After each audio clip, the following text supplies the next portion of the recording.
Hello everyone, welcome back to Creative Tech. Today we are going to paint this beautiful landscape with soft blue mountains, a glowing sun and a flowing river. Let's start. First apply a thin layer of gesso on your canvas and let it dry. This helps the paint blend smoothly and gives better coverage. If your canvas is already primed, you can skip this step. Now lightly sketch the landscape.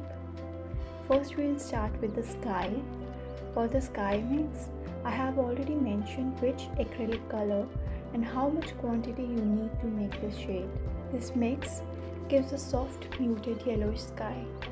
Apply the paint smoothly and evenly. Now let's paint the sun by mixing the acrylic colors mentioned in the video.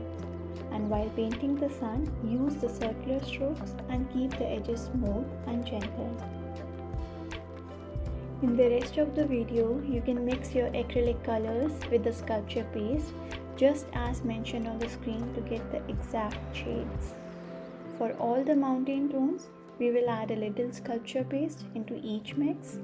This makes the paint nice and thick and helps the texture stand out beautifully. For the textured patterns, I have used brushes and palette knives, but feel free to use anything. You can try different tools and create any pattern or texture that you personally love. Enjoy the process and happy painting!